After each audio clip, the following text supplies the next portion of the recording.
Ma, samahan mo muna ako dito sa tindahan. Gabi na eh. Natatakot ako.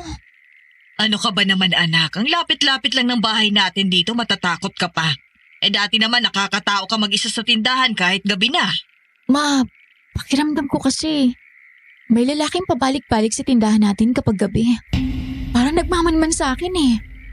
Baka naman nagkaka-crush lang sa'yo. Maganda ka kasi kaya ganyan.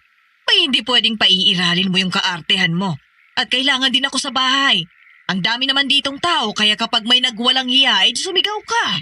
Pakiramdam ko kasi ma, sa kanya rin galing yung mga regalo na pinapadala ng hindi kilalang lalaki dito sa tindahan. Paano mo naman nasabi? Nakasulat sa huling regalo na pinadala niya sa akin eh. Ang sabi, sinusubaybayan kita. Alam niyo ba yung pakiramdam na parang palaging may nakatingin sa'yo? Nag-aabang, nagmamanman, at nagbabantay o di naman kaya'y nagbibigay ng regalo kahit wala namang okasyon. Anong nararamdaman mo? Naalarma ka ba? Nagdududa o kaya naman natutuwa dahil sa wakas ay may nakaka-appreciate sa'yo? Pero paano kaya kung hindi lang basta paghanga ang intensyon ng taong ito? Gusto kanyang gawing pag-aari at ang malala pa rito, mamanipulahin niya ang isipan mo para hindi ka makawala sa kanya. Paano mo tatakasan ang ganong klaseng sitwasyon? Kung gusto mong malaman ang naging karanasan ni Lynn sa kamay ng isang obsessed na lalaki, tunghayan mo ang kwentong ito at pakinggan mo hanggang dulo para malaman mo kung paano siya nakawala sa lalaking yon. I-comment mo na ang iyong reaksyon sa ating comment section at maraming salamat po. Magandang araw po, Madam Venus. Itago niyo na lang ako sa pangalang Lynn. 37 years old at isang housewife. Nakaugalian ko na talagang makinig ng mga horror stories sa tuwing naglilinis ng bahay at naglalaba. Nakakagana po kasing gumawa kapag ganun at nakaka-relate din po ako. Kasi sa totoo lang, meron din akong karanasan na hanggang ngayon ay traumatized pa rin kaya hindi pa nakakalimutan. Hindi ko pa po ito na ibabahagi sa ibang tao o maski sa ibang malalapit sa akin. Ang aking asawa at pamilya lang ang tanging nakakaalam. First time ko pong magbabahagi sa isang channel at kayo po ang napili ko para ipagtapat ang karanasan ko sa kamay ng isang lalaki. Kung gusto niyo pong malaman, pakinggan niyo na lang ang kwento ko. Ako po ay isang tindera at sabi nila, maganda at may itsura na pinapangarap ng mga kalalakihan. Palagi po akong nakakarinig ng mga papuri at ang nanay ko, siya ang mga tagasalo ng mga yon.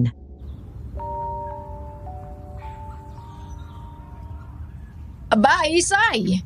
Talong gumanda silin ngayong nagdalaga na siya, no? Wala pa bang boyfriend yan? Wala. Hindi pa yun priority ni Lynn. Ang priority niya na yung mag-aral at magtrabaho sa tindahan namin kapag walang pasok. Hindi lang magandang anak ko, mataas ang pangarap niyan.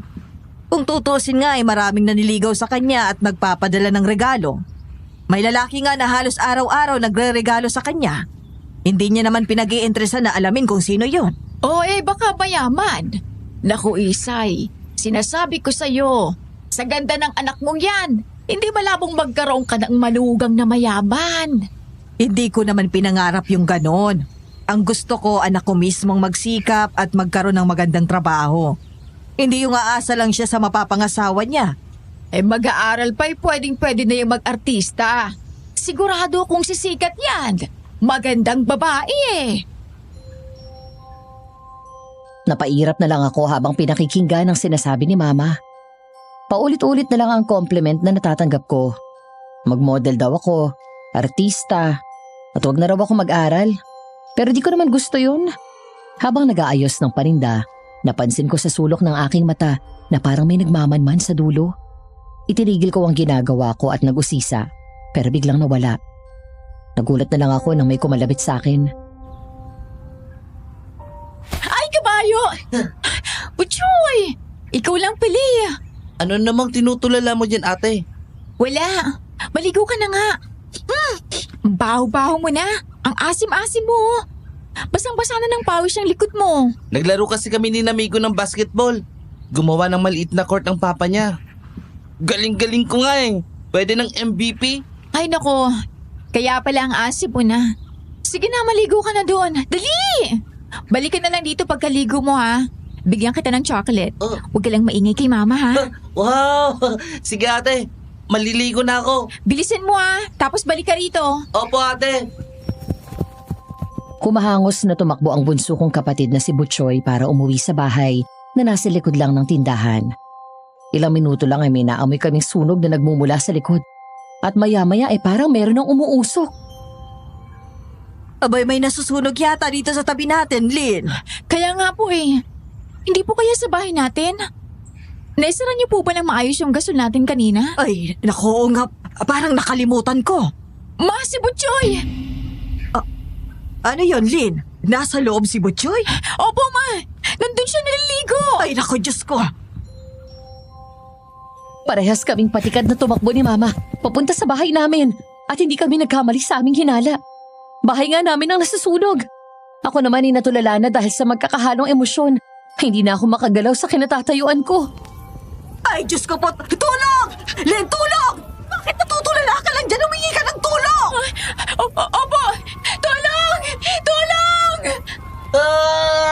Tulong! Lynn, ang kapatid mo! Ang kapatid mo nasa loob!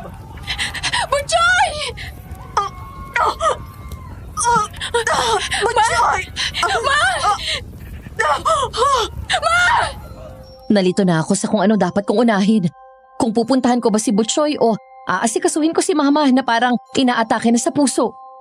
Mabuti na lang at nagsidatingan na ang iba naming kapitbahay para maghagis ng tubig sa aming bahay. Dumating na rin si Aling Marsing at inuna kaming puntahan ni Mama. Ay, Diyos ko po! Eh bakit nasunog ang bahay ninyo, Len? Ang mama mo, inaatake na yata sa puso! Aling Marsing, ang kapatid ko nasa loob! Kayo na po muna bahala kay Mama! Apay, delikado to, Len! Mamamatay ang kapatid ko kapag di ko siya pinuntahan! Ay, Diyos ko po! Maglagay ka ng basag tuwalya sa katawan mo! Hoy, Len! Makinig ka sa akin, Len! Padating na naman ang mga bumbero! Len! Hindi ko na pinansin ang mga tawag ni Aling Marsing. Nagpabuhos ako sa kapitbahay na may hawak na isang balding tubig. Dire-diretso akong pumasok sa loob. At habang ginagawa ko yun, natanaw ko sa sulok ng aking mata yung lalaking nagmamanman. Hindi ko na yun pinansin. Pagdating sa loob, hinahanap ko agad ang aking kapatid at narinig ko yung boses niya sa loob ng CR. Kaya naman agad ko itong kinatok. Butchoy! Butchoy! Pabuksan mo ako! Ate! Butchoy! Ate! Magbasa ka ulit ng katawan sa gripo. Tapos tsaka tayo lalabas. Bilis! Ayan. Okay na yan. Tara na, Butchoy. Bilis! Agad kong inakay si Butchoy at inalalayan para hindi mabagsakan ng mga naglalaglagang mga bagay.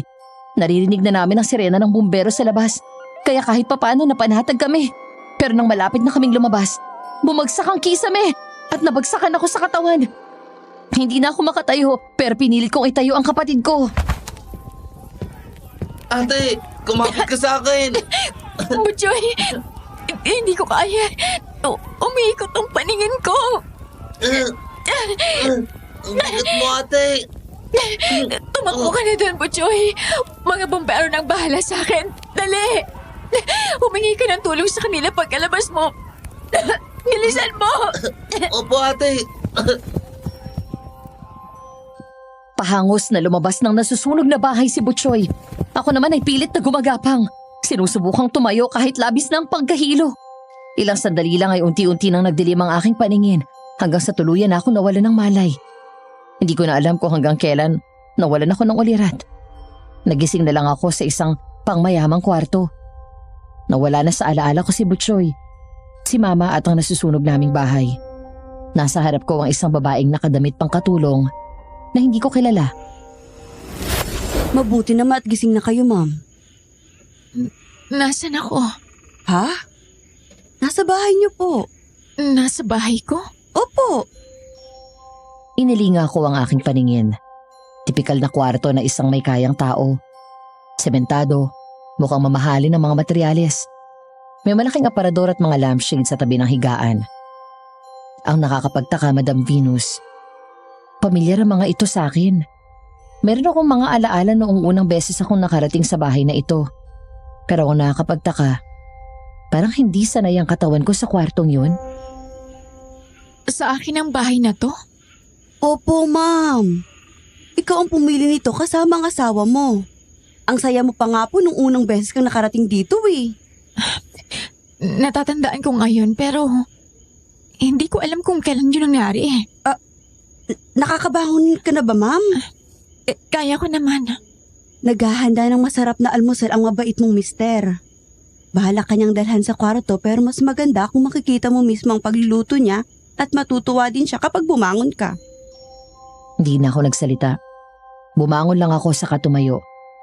Nagpatiuna sa paglalakad ang katulong na yon. Pamilyar talaga sa akin ang bahay. Hindi ko lang matandaan kung kailan ako tumira doon. Dinala niya ako sa kusina at nakita ko ang isang matipuno at makisig na lalaki na natatandaan ko rin, pero di ko maisip kung kailan ko siya nakilala. Sir! Gising na po ang maganda niyong misis. Nakakabangon na siya. Oh? Mabuti at gising na ang mahal ko. Kumusta ang pakiramdam mo, Yvonne? Yvonne? Hindi mo maalala ang pangalan mo?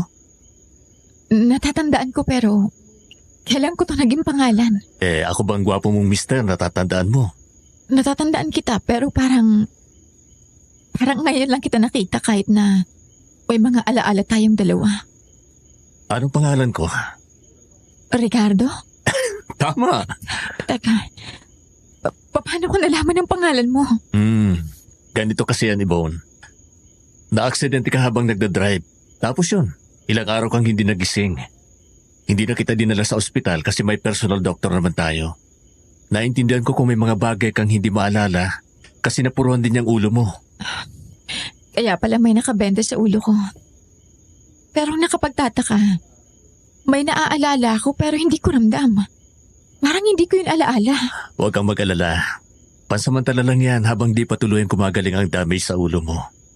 Bukas, papupuntahin ko ulit ang ating doktor para matignan ang kalagayan mo. Sa ngayon, kumain muna tayo ng almusal ha. Halika na. Sige. May mga memories kaming dalawa simula nang magkakilala kami hanggang sa ikasal. Talagang katakataka lang kung paano nangyari yun. Dahil ramdam ko na nun, Madam Venus, na hindi ko naranasan ang mga bagay na yun. Pagkakain ko ng almusal, nagpaalam na si Ricardo. Isa siyang writer at may sariling silid para makapag-focus sa pagsusulat. Nagtingin-tingin lang ako sa buong kabahayan at nakita ko sa sala ang isang malaking painting noong kinasal kami ni Ricardo. Yan ma'am. Natatandaan mo po ba yan? Ito yung picture na ipininta ni Ricardo para sa amin. Binayaran niya ito ng mahigit 2 milyon. Kasi sobrang mamahali ng material na ginamit dito. At medyo sikat din yung painter. Tama! At ang sabi ng asawa mo, handa raw siyang gumastos ng milyon-milyon o kahit bilyon-bilyon basta para sa'yo. Kasi lagi niyang sinasabi na mas mahal ka pa kesa sa pera. Naalala ko naman yon. Pero parang hiwalay ako sa alaala na yon. Ay, sabi nga ni sir, nagka-damage ka sa ulo dahil sa aksidenteng nangyari sa'yo. Huwag kang mag-alala ma'am, gagaling ka rin dyan. Baka nga. Gusto mo ba ma'am magpahinga ka muna? Hindi ka pa masyadong magaling eh. O, tingnan mo. O, nanghihina pa ang katawan mo. Sige. Habang naglalakad papunta sa kwarto ko, panay pa rin ang linga ko sa mga paintings na yun. Hindi ko maintindihan kung bakit wala akong maramdamang espesyal. Kinagabihan habang magkatabi kami ni Ricardo, ay inaya niya ako ng isang bagay na ginagawa ng mag-asawa. Hindi ako tumanggi, pero nung nasa kalagitnaan na, bigla akong nawalan ng gana.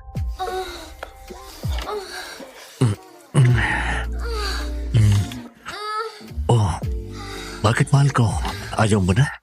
Nawala ako sa mood. Bakit? Hindi mo ba gusto ang ginagawa ko? Hindi ka ba naliligayahan? Subukan ulit natin. Tama na. Ano bang gusto mo? Sinabi ko naman sa iyo eh, wala na ako sa mood. Bakit ba? Bakit ka nakakaganyan? Magaling ka na naman, di ba? Hindi ko alam. Bakit? May problema ka ba sa atin? Okay naman tayo bago ka na aksidente, di ba? Alam ko. Pero di ko maintindihan, Ricardo. Alam kong asawa kita. May mga naaalala akong memories tungkol sa atin pero wala akong maramdamang espesyal sa'yo.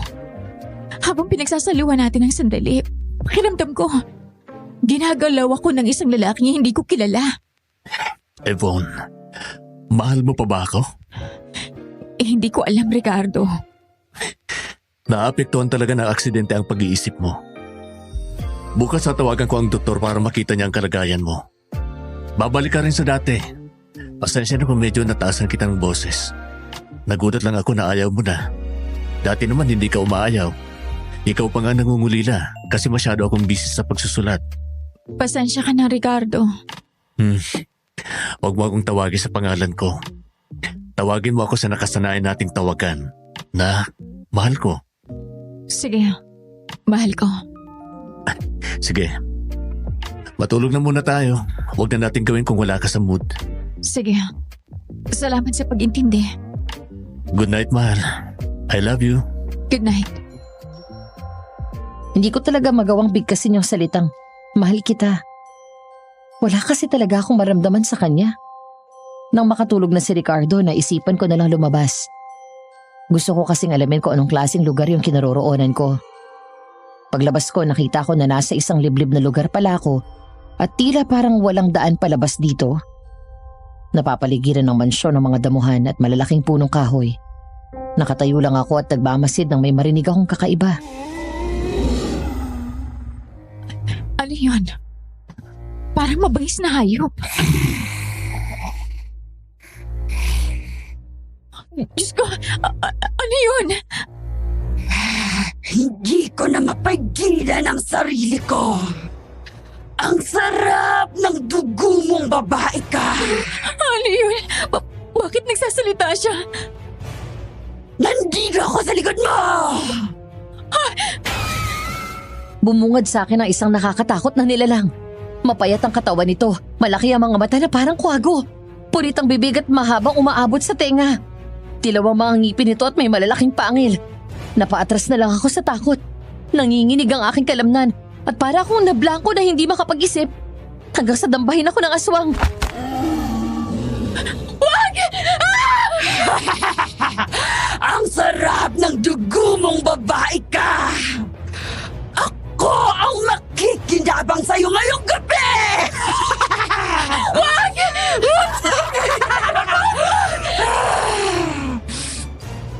Pinipilit akong sakmalin ng aswang pero napipigilan ko siya dahil malakas ang aking puwersa at nagagawa kong itabig ang balikat niya. Habang ang isang kamay ay pinipigilan ang mukha niya na maabot ang leeg ko. Ang isa ay nagkapa at nakuha ko ang isang bato. Inihampas ko yun sa kanya ng buong lakas.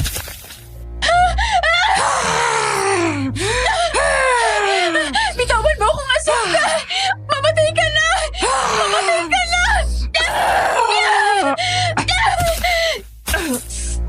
Nakawala ako sa aswang at nakatakbo pero nahila niya ang braso ko. Mabuti na lang at may puno sa tabi ko. Kumapit ako para di niya madala at nilalakasan ng puwersa para hindi tuluyang mahila.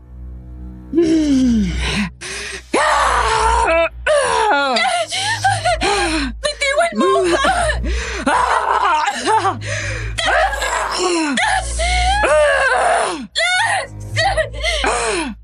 Bitawan mo ang asawa ko! Tinamaan ng baril ang braso ng aswang. Nagtatakbo ito palayo sa sukalan. Pinuntahan naman ako ni Ricardo at niyakap. Nangangatal pa rin ang buo kong katawan dahil sa sobrang takot. Kaya naman pumasok na kami ni Ricardo sa loob ng bahay. Namumutla ka at nanginginig ang kamay mo. Ikuha lang kita ng tubig. Panaginip lang bang lahat ng to, Ricardo? Ito na ang realidad mo, Yvonne. At hindi yun mababago. Litong-lito na ako. Ano yung nakita ko kanina, Ricardo? Wala yun sa alaala ko. Naalala ko lahat ng detalye sa bahay na to pero hindi ko maalala na mayroong ganun dito sa lugar natin. Pasensya ka na. Hindi ko rin alam na meron palang ganun sa pinagtayuan ng bahay natin. Ang gusto ko lang ay bahay na tahimik at payapa. Yung nakakapag-focus ako sa pagsusulat at nasusolo kita. Na presensya mo lang ang mahalaga sa buhay ko. Pero Ricardo, naguguluhan ako. Natatakot. Hindi ko maintindihan. Mahal ko, tandaan mo ito. Protektado kita sa lahat ng oras at hindi kita pababayaan, ha? Kumalma ka na. Diyan ka lang. Kukuha kita ng tubig. Naramdaman ko naman ang pagmamahal niya sa akin. Pero ang sarili ko hindi ko maintindihan. Kinabukasan, habang naglalakad ako papunta sa sala, ay natanaw ko si Ricardo sa teres kasama si Sisa at parang pinapagalitan niya ito.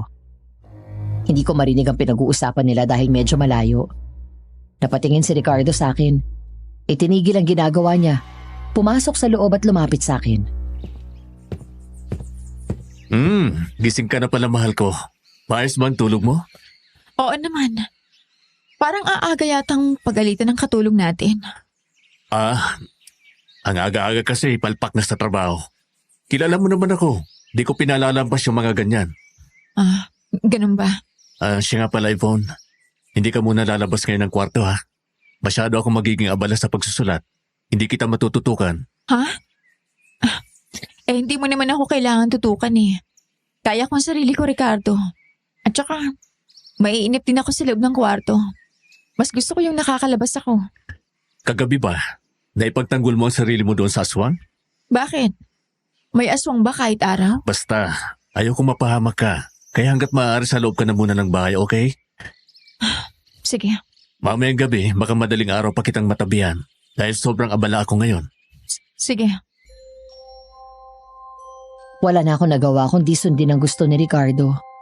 Ikinulong niya ako sa loob ng kwarto at dinalhan na lang ako ng pagkain ni Sisa. Yung katulong namin. Napansin ko na may benda ang kanyang kaliwang braso. Palabas na sana siya pero tinawag ko. Sisa? Napaano ba yung braso mo? Ito po ba, ma'am? Wala po ito. Natabig sa kung saan. Yun, nagkaroon ng sugat. Masakit ba? Aray! Masakit po ba? Naalala ko lang yung aswang kagabi. Sa parting yan siya tinamaan ng bala. Ma'am, iniisip mo ba na aswang ako? Hindi naman sa ganun pero... Ma'am, kailangan ko na pong umalis. Kasi dadalhin ko ng pagkain si Sir Ricardo. Pinapauna ka lang po niya kasi nag-aalala siya na baka magutom ka. Ganun ba? Pasensya na sa abala. Okay lang po. Sisa, sandali lang pala. Yung doktor na sinasabi ni Ricardo, hindi na ba siya pupunta? Hindi na po yata eh. Hindi ko rin nakausap si Sir kasi sobrang busy niya. Sige, okay lang. Sige na, makakalabas ka na. Sige po, ma'am.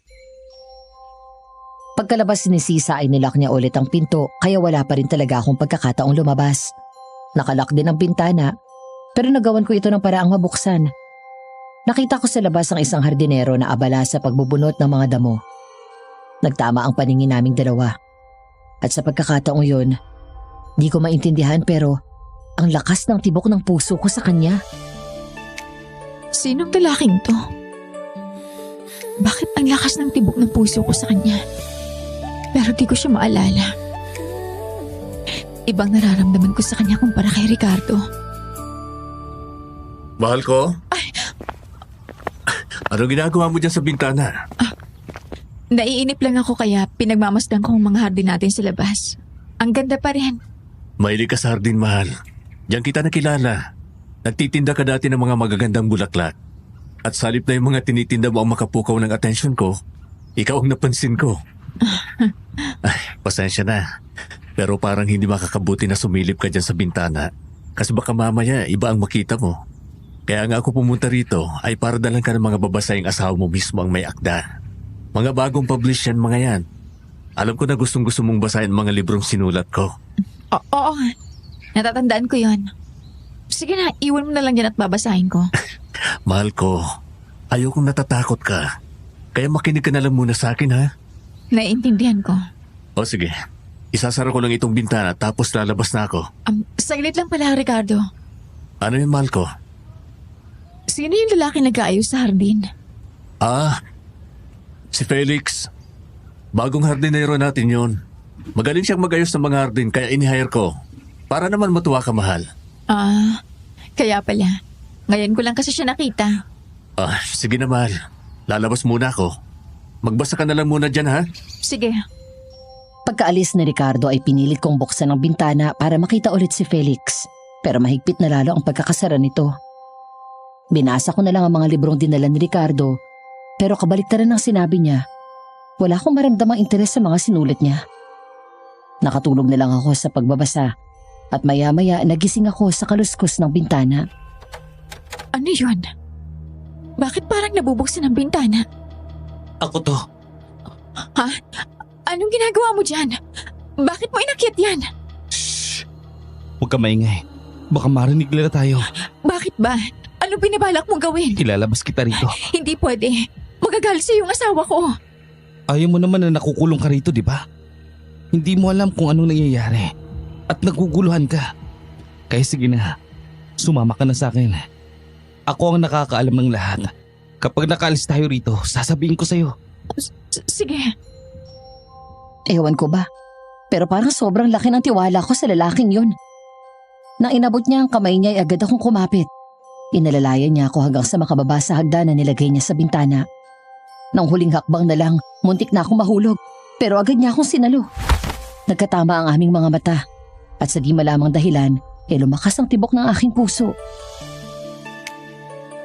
Sino ka ba? Ngayon lang pa talaga kita nakita. Bakit pakiramdam ko? May pinagsamahan tayong dalawa. Sumama ka sa akin. Itatakas kita. Sa ngayon, kailangan nating mag-ingat at baka mahuli tayo. Bakit concern ka sa akin? Sino ka ba talaga? Tara na. Kumapit ako sa kamay niya at buong higpit na niyang hinawakan. Sobrang seryoso ang mukha niya. At ewan ko ba, para akong kinikilig. Nang akmang tatakbo na kami palayo ay may nakakitang katulong at tumakbo sa loob ang mga ito. Mukhang magsusumbong. Nako, mukhang nahuli tayo. Gusto mo kong itakas, pero hindi mo pinag-ingatan yung mga katulong na pwede tayong mahuli. Wala pa yung mga katulong na yun dito kanina. Ay, hirap naman ng bahay na to. Masyadong gwardyado. Paano na ngayon? Huwag ka mag-alala. Gagawa ko ng paraan kung paano tayo makakalusot sa kanila. Basta kumapit ka lang na mahigpit sa kamay ko. Sige, Tara na. tara. Yvonne! Magsisimula pa lang kaming humakbang ni Felix nang marinig namin ang pagtawag na yon. Sabay kaming napalingon at nakita namin si Ricardo. Nakatingin siya sa magkahawak naming kamay. Nang mapagtanto namin yun ay agad kaming napabitaw sa pagkakahawak. Ano to? Ano kasi? Huwag mong sabihing itatakas ka ng lalaking ito? Kuhan, Felix, sumama ka sa akin. Sir, Hindi mo ba narinig yung sinabi ko? Sumama ka sa akin! Ricardo, anong gagawin mo sa kanya? Ano pa? Hindi tuturuan ng leksyon. Ricardo, hindi mo kailangan gawin yon. Ako ang nag-utos sa kanya na ilabas ako dahil sobrang inip na ako sa loob ng kwarto. Huwag ka na magpalusot pa. Alam ko na kung anong binabalak mo. Gusto mo talagang tumakas at nagkataon na gusto ka talagang tulungan ng lalaking ito. Paanong hindi ko na naising tumakas? Kinukulong mo ako sa loob ng kwarto. Felix, ano ba? Tara na! sige po sir. Ricardo, sandali! Sandali! Hoy! Kayo mga katulong dyan, anong tinatanga-tanga ninyo? Ipasok ninyo na itong asawa ko sa loob ng kwarto ko at siguraduhin ninyo na mas maigpit ang pagkakakandado at hindi siya makakalabas. Opo, sir. Kami na po ang bahala. Ano ba? Bitiwan niyo ako! Ricardo! Anong gagawin mo sa kanya? Bitawan niyo ako! Wala na akong nagawa nang ipasok ko muli ng mga katulong sa aking kwarto. Mas lalo akong hindi makakalabas dahil masinigpitan nila ang pagkakakandado ng pinto. Ilang sandali lang ay may narinig akong malakas na sigaw ng lalaki mula sa libas. Sa tingin ko si Felix yun. Pinapahirapan siya ni Ricardo.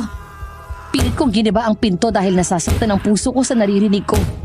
Maya-maya ay pumasok si Ricardo sa loob ng kwarto. Anong ginawa mo sa kanya? Tinuruan ko lang ng leksyon. Hindi ko siya pwedeng patayin dahil may utang na loob ako sa tatay niya. Siya ang tumulong sa akin para sumikat ang mga obra ko. Siya rin mismo nagpapasok sa anak niya rito para maging hardinero dahil naghihirap sila ngayon. Bakit kailangan mo pa siyang turuan ng leksyon? Sinabi ko na kanina na hindi mo na kailangan gawin yon. Dahil ako nag-utos sa kanyang ilabas ako sa kwartong to. Dahil inip na ako. Mukhang natitipuan ka ng lalaking yon. At dapat sa simula pa lang, iparamdam ko na sa kanya na hindi kanya pwedeng agawin sa akin. Walang pwedeng magmay-ari sa'yo kundi ako. Ako ang asawa mo. Ako ang pinakasalan mo. Sa sobrang pagmamahal ko sa'yo, hindi ko kaya mawala ka sa buhay ko. Pagmamahal ba talaga yan? Kinukulong mo ako rito. Ginagawa mo akong preso. Kasi nga takot ako mawala ka. Hindi mo ba naiintindihan yun? Hindi ganun ang pagmamahal, Ricardo! Makasarili ka! Nasaktan ka ba? I'm sorry. I'm sorry, mahal. Nadala lang talaga ako ng emosyon ko. Tandaan mo to, Ricardo. Hindi mo ako magiging pag-aari. Ako ay akin lang at hindi sa'yo. Hindi kita mahal. Wala akong maramdaman sa'yo. Anong sinabi mo? Hindi mo ba narinig? Kailangan ko bang ulitin? Na hindi kita mahal at wala akong maramdaman sa'yo. Ricardo, anong ginagawa mo? Bitawan mo ako. Bawiin mo ang sinabi mo. Bawiin mo! Bakit ko babawiin? Yan ang totoo. Yan ang nararamdaman ko. Wala kang magagawa doon, Ricardo. Aray! Bitawan mo ako. Ricardo, ano nangyayari sa'yo? Napansin ko na tinubuan ng pangil si Ricardo at pulang-pula ang kanyang mga mata at tila ba puputok na ang kanyang ugat sa leeg.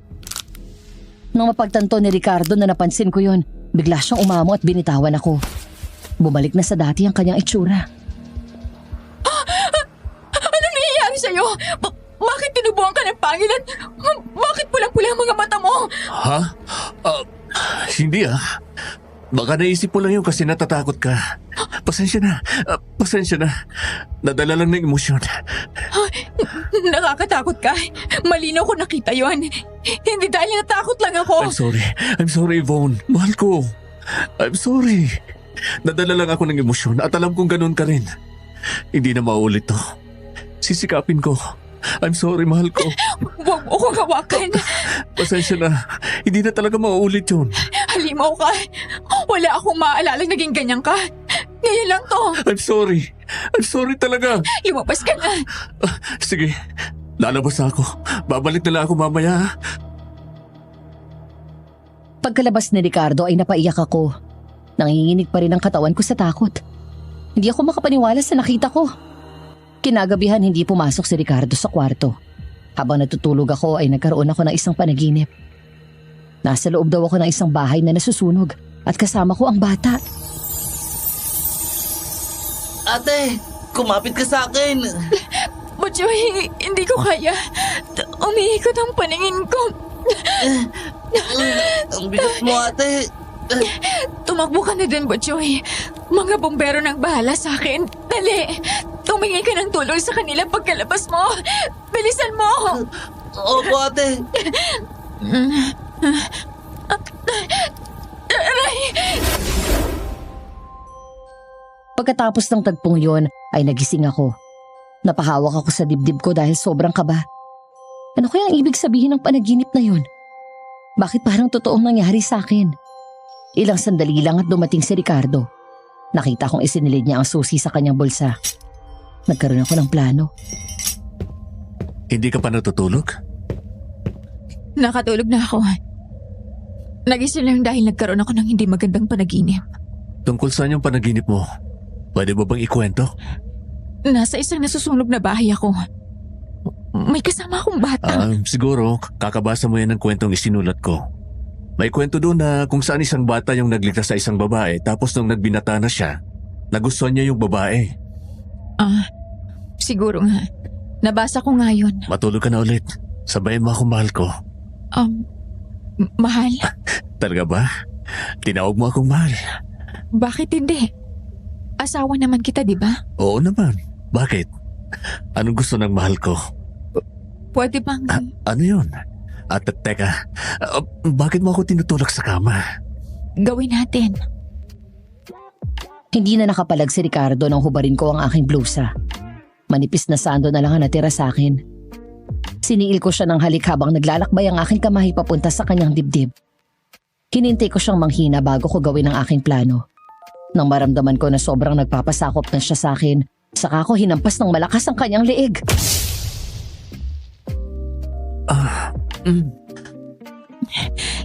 Gagawin ko lahat para makatakas sa iyo. Yvonne. Ginawa ko na ang aking plano. Nang mawala ng ulirat si Ricardo ay marahan kong kinuha ang susi sa kanyang bulsa. Nagmadali kong binuksan ang pinto at nakahinga ko ng maluwag nang makalabas sa kwartong yon. Pero pagdating ko sa sala, nakarinig ako ng mga pag-ungol. Malalim na pag-ungol at nakakatakot. Diyos ko! Diyos ko! Hindi ka makakatakas! Hindi ka makakawala sa amin! Diyos ko! Hindi ka na makakawala sa amin! Hindi lang isang aswang ang bumungad sa akin. Hindi lang 2 o 3, kundi marami. Napatras na lang ako sa katumakbo. Binuksan ko ang pinto, pero hindi ito mabuksan. Buwis kang pinto ka! Bumukas ka!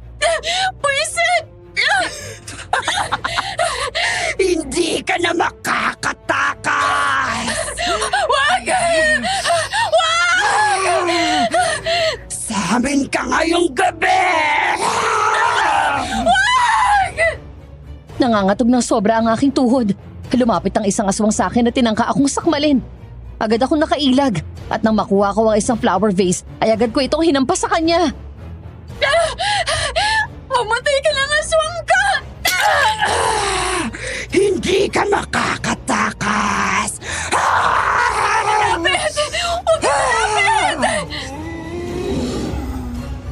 Mas lalo akong nilapitan ng isang aswang at wala na akong magawa kundi ang sumuksok na lang sa isang sulok. Ilang sandali lang narinig ko ang isang malakas na putok ng baril. Nagsitakbuhan ang mga aswang. Nakita ko naman si Ricardo at lumapit siya sa akin. Nanginginig pa rin ako sa sobrang takot. Ang lakas ng tibok ng puso ko. Ayos ka lang ba? May sugat ka ba? Hindi ka ba nasaktan? Ayos lang ako. Teka. Ikukuha lang kita ng tubig. Teka. Yvonne! Gumising ka! Yvonne! Gising! Sa pagkakataong yun ay nawalan na ako ng ulirat at kinabukasan. Nagising na lang ako sa kwarto namin ni Ricardo. Nakatingin siyang alalang-alala sa akin at hindi mapakali. Yvonne, mahal ko. Okay ka lang ba? Sinaktan ka ba nung aswang? May sugat ka ba o may masakit sa'yo? Okay lang ako. Pero bakit ganon? Bakit dito? Nasa bahay mo mismo yung mga aswang. Hindi sa lugar na to. Pasensya na. At nakapasok na sa loob. Pagsasabihan ko na lang yung mga guard na mas maging secured pa. At iwasang malingatan yung mga ganitong bagay. Hindi ako naniniwala. Hindi ako naniniwalang dahil walang security kaya nangyari to. Yung mga guard dito, guard pa yun ng mga magulang mo. Natatandaan ko. Nakikita ko sa alaala ko. Pero pumalpak sila ngayon. Kaya kailangan ko silang bigyan ng leksyon. Hindi. Walang magbibigay ng leksyon. Dahil alam kong walang kinalaman ng mga guard doon. O baka yung mga guard pang aswang kasama yung mga katulong. Kasi sobrang dami nila. Yan ba talagang iniisip mo? Sa tingin mo, kukuha ba ako ng mga guard na aswang o katulong? Eh paano hindi aswang kukunin mo? Eh aswang ka rin naman yata. Hindi ba? Ayoko na rito. Sa tingin mo, makakaalis ka? Oo. At kung hindi mo ako pakakawalan, pwede kitang kasuhan pagdating ng araw na pakawalan mo na ako. At alam mo ba kung anong mangyayari, ha? Sira ang propesyon mo bilang writer. Darating din yon. Dahil alam kong hindi mo ako pag-aari. At sigurado akong makakagawa ako ng paraan para makawala ako sa'yo. Yvonne, ano bang gusto mong gawin ko para sa'yo? Bakit ka lumulod? Sa tingin mo ba, makukuha mo ako dyan? Nagmamakaawa ko. Huwag mo nang balakin pag-iwan ako. Hindi ko kaya, Yvonne. Mamamatay ako kapag nawala ka. Ikaw ang buhay ko. Huwag mo nang naisin pa akong iwan. Sige. Ayaw mong iwanan kita? Kung ganon, alisin mo ako sa lugar na to. Ayoko na rito. Pero mahal, dito ang bahay natin. Dito tayo nagsimulang dalawa na mangarap bilang mag-asawa. Dito lang ako nakakapagsulat ng maayos kasi payapa. Eh di matutupad yung sinabi ko. Iiwan kita at makakawala ako sa'yo. Mahal, wag. Please. Please, parang aho mo na. Eh di sundin mo yung kondisyon ko. Alisin mo ako rito kasi ayoko rito. Ayoko ng mga aswang sa gabi. Sige, aalisin kita rito. Saan mo ba gusto na pumunta tayong dalawa? Gusto ko sa lugar na hindi liblib. Yung maraming tao at maraming bahay. Bakit naman doon mo gustong dalhin alam mo namang hindi na ako makakapagsulat niya sa mga ganong lugar. Hindi payapa doon, Yvonne. Alam mo yun. Ikaw ang humihingi ng pabor sa akin, Ricardo. Kaya kung hindi mo ako susundan, bahala ka na. Mangyayari ang ayaw mong mangyari. Sige, pumapayag na ako. Dadalhin kita sa lugar na gusto mo. Doon muna tayo maninirahan pansamantala. Gusto ko sa resort. Oh. Doon mo ko dalhin. Bakit doon? Hindi mo ba narinig ang sinabi ko? Dalhin mo ko ron. Sige. Masusunod ang gusto mo. Basta mangako ka sa akin na hindi mo ako iiwan, ha? Sige. Pangako yan. Niyakap ako ni Ricardo. Napangisi ako dahil may binabalak akong gawin. Paraan ko yun para makatakas. Nag-impake na kami ng gamit. Tinulungan ako ng mga katulong. Nang ibinaba na ang mga gamit para dalhin sa kotse, nakita ko si Felix na nakatingin sa akin at pumunta sa hardin. Sinundan ko naman ito dahil saktong wala pa si Ricardo at naliligo pa. Nag-ingat ako na hindi makita ng mga katulong. Felix, Ma'am, ang laki ng sugat mo. Grabe ang ginawa sa'yo ni Ricardo. okay lang. Malayo naman sa bituka to at ginagamot ko naman. Nakita kitang nakatingin kanina. At alam ko, gusto mo mag-usap tayo. Aalis ka kasama si Ricardo? Gusto ko makaiwas sa mga aswang dito. Feeling ko, lahat ng nandito, hindi ko mapagkakatiwalaan. Alam kong ginagawa mo tong paraan para makatakas. At alam kong wala ka na rin tiwala sa asawa mo. Bakit ba nalalaman mo mga ganyang bagay? Sino ka ba talaga, Felix? Malalaman mo rin balang araw kung sino ako. Hindi natin kailangang madaliin to. Sana nga. Kasi pakiramdam ko talaga magkakilala tayo ng matagal. Hindi ko maintindihan pero yun ang sinasabi ng puso ko. Basta poprotektahan at tutulungan kita sa gusto mo. Paano? Bumalik ka na doon. Baka hinahanap ka na. Alam mo naman ang asawa mo, di ba? Sige. Bumalik na ako sa kinaroroonan ng kotseng sasakyan namin. Pagdating doon ay naroon na si Ricardo. Hinahanap na ako at nakataas ang kilay nito pagkakita sa akin. Mabalasik. Napabuntong hininga ako at sinalubong ko siya ng ngiti. Saan ka galing? Sa garden. Namimiss ko yung garden na yon, kaya pinuntahan ko muna. Sana naman nagpaalam ka sa akin, ano? Paano ko gagawin yon? Naliligo ka kanina. Sumakay ka na. Bumiyahin na tayo. Sige. Sumakay na ako sa kotse at nakita ko naman si Felix. Pakiramdam ko talaga ay may gagawin siya para protektahan ako. Kaya naman napanatag ako. Samantala habang nasa biyahe, tinignan ko mabuti ang dinadaanan namin para alam ko kung saan kami pupunta at kung paano ako makakatakas. Ilang oras lang at nakarating na kami sa resort. Tinulungan na kami ng mga staff na nandoon para magbaba ng gamit. Huwag ka na mag-alala, ha? Wala tayong kasamang katulong o bodyguard dito. Tayo lang talaga ang nandito. Mabuti naman at sinunod mo, Ricardo. Alam mo naman kung anong ayaw ko. Takot na talaga ako sa bahay natin. Pasensya ka na, Yvonne. Hindi kita naprotekta ng maayos kaya nangyari yun. Basta, siguraduhin mo lang na walang aswang sa lugar na to. Oo naman. May papangako ko yan. Siya nga pala. Gusto mo bang umakyat na tayo sa tutuluyan natin sa second floor? Para naman makapagpahinga ka na o tumambay tayo sa may pool. Gusto ko magbanyo. Kanino ko pa ito pinipigilan eh. Kailangan ba kitang samahan? Hindi na. Kaya ko na. Oo, sige. Ingat ka. Bumalik ka agad tapos tambay tayo sa pool. Sige, mabilis lang ako. Sinamantala ko ang pagkakataon. Nakuha ko kasi ang wallet ni Ricardo na may lamang pera. Naghanap ako ng staff na pwedeng utusan. May nakita kasi akong malapit na butika at inutusan ko siyang bumili ng matapang na sleeping pills. Pagkatapos ay bumalik na ako. Nagbonding lang kami ni Ricardo buong maghapon at kinuha ko talaga ang loob niya para madali ko siyang mabiktima. Hindi ko akalain na natatandaan mo pa pala yung mga moment natin noong high school. Paano ko ba makakalimutan yon?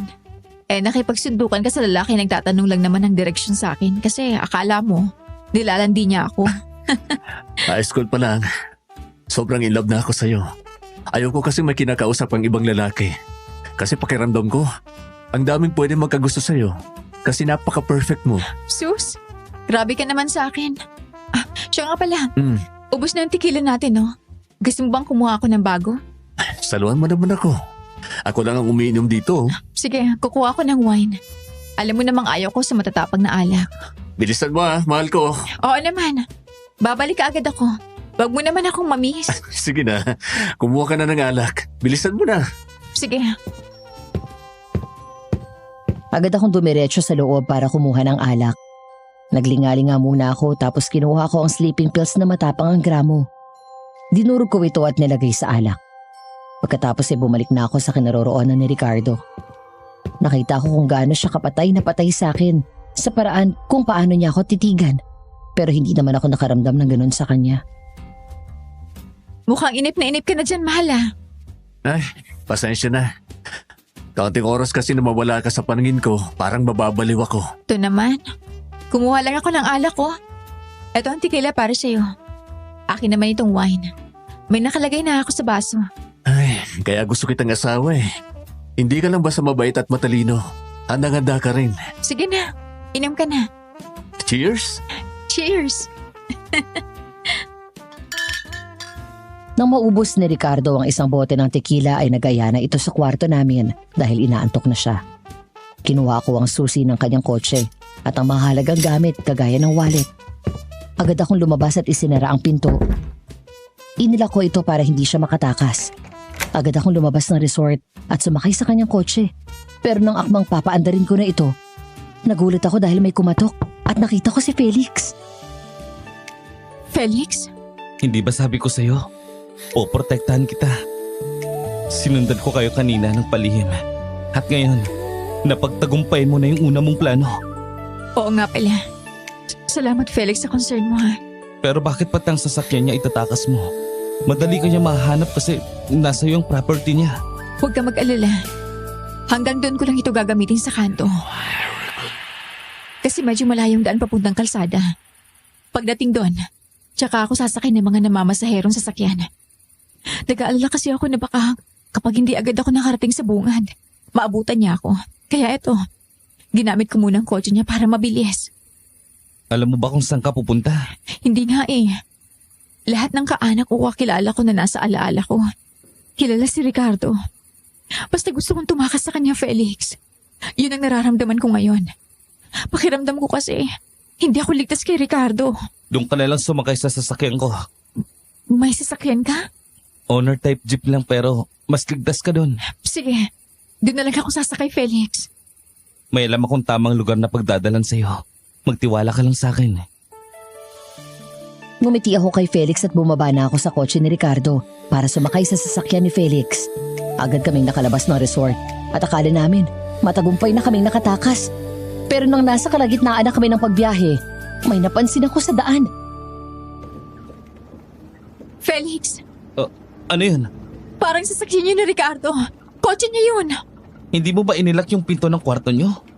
Nilako at alam mo ba, ginawa ko lahat para hindi siya makapalag sa gagawin ko. Pinainom ko siya ng alak na may pampatulog. At sa katunayan nga, natutulog pa siya nang umalis ako. Mukhang nakahalata siya na may gagawin ka. Bilisan mo lang sa pagdadrive, Felix. Oo, eto na. Halos tumalo ng sasakyan namin sa sobrang bilis. Pero naabutan pa rin kami ni Ricardo. Pumwesto na ito sa unahan kaya di na kami makaabante. Wala nang magawa si Felix kundi itigil ang sasakyan. Nagkataon pa naman na nasa liblib na kalsada na kami at napakadilim. Lumabas si Ricardo sa loob ng kotse. Tumayo sa harapan namin.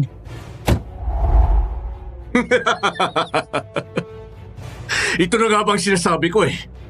Hindi ako nagkamali sa inaala ko. Nagkunwari lang akong inaantok pero hindi pa. Hindi ako tinabla ng alak na may pampatulog mo, Yvonne. At akala mo, hindi ako malakas para maalis ang higpit ng pagkakalak mo sa pinto? Nagkamali ka ng kinakalaban. Bakit ba kasi ayaw mo akong pakawalan? Wala akong nararamdamang pagmamahal sa iyo, Ricardo. Yung mga alaala, pakiramdam ko hindi ako yun. May ginawa ka ba sa utak ko, ha? Gulong-gulo na ako sa sarili. At sa mga nangyayari simula ng unang beses ako magising sa bahay mo. Epekto yun ng aksidente. Ilang beses ko bang sasabihin yan sa'yo? Kinutsaba mo pa talaga ang lalaking ito. Ginagawa niya lang yan para makuha ka kasi bala kanyang agawin sa akin. Hindi niya ako kinuntsaba. Ako ang kusang tumulong sa kanya. Nakita mo naman, di ba? Hindi na ligtas ang pakiramdam niya sa'yo. Kaya pakawalan mo na siya. Huwag mo na siyang pilitin na maging sa'yo dahil hindi magiging sa'yo ang taong ayaw sa'yo. Walang hiya ka! Sa pagkakataong yun ay nagbago ng anyo si Ricardo. Ang itsura niya ay kagaya ng aswang na nakita ko sa bahay. Mapayat ang katawan nito, malaki ang mga mata na parang kwago. Punit ang bibig at mahabang umaabot sa tenga. Dilawang mga ngipin nito at may malalaking pangil. Tama ang hinala ko. Isa rin siya sa kanila. Felix, umalis na tayo! Bilisan mo! Yung seatbelt mo, isuot mo na. Bibilisan ko ang pagpapaandar nito. Eto na! Hindi ko kayo hayaang makatakas! Wala kaming nagawa ni Felix nang hawakan niya ang unahan ng sasakyan at pigilang makaandar. Napakalakas niya. Nagdesisyon na lang kaming lumabas para tumakbo pero nahila niya ang buhok ko. Bumalik ka rito! Hindi ka na makakatakas! Bitawan mo ako! Hindi ka na makakatakas sa kamay ko. Akin ka lang! Pag-aari kita! Hindi mo ako pag-aari! Bitawan mo siya! May dinukot na matalim na punyal si Felix sa kanyang bulsa. Agad niya yung sinaksak sa balikat ng aswang. Hindi pa siya nakontento. Sinubukan din niyang pagsasaksakin ng ilang parte ng katawan nito pero nagagawa na nito makailag. Hanggang sa binuhat na niya si Felix at inihagis sa sukalan. Pagkatapos sa kanya ako hinila. Ano ba? Bitawan mo ako! Si Felix, pupuntahan ko siya! Bakit mo siya pupuntahan? Hindi mo siya asawa! Ako ang asawa mo! Hindi ko maramdam ang asawa kita! Bitawan mo ako! Bitawan mo ako! Kinagat ko ang braso ng aswang at pagkatapos kong makawala, saka ako tumakbo para puntahan si Felix. Pero nahila niya ang aking buhok at binagsak ako sa lupa. Umibabaw siya sa akin at ginawa niya isang bagay na hindi ko gusto bilang babae. Tama na! Tama na! Tandaan mo, ako lang pwedeng gumawa nito sa'yo. Walang ibang may karapatan kundi ako! Nagkakamali ka! Kahit ikaw, wala kang karapatang gawin to sa akin ng labag sa loob ko! Kalokohan! Asawa mo ako! Akin ka lang! Pag-aari kita! Tama na! Tama na! Pilit akong kumakawala kay Ricardo. Pero masyadong malakas ang kanyang puwersa at hindi ko magawang maitulak. Narinig ko na lang ang mga yapak sa lupa at nangiyangat ko ang aking paningin. Nakita ko si Felix na nalilisik ang mga mata at paulit-ulit na sinasaksak ang likod ni Ricardo. Mamatay ka na! Mamatay ka na!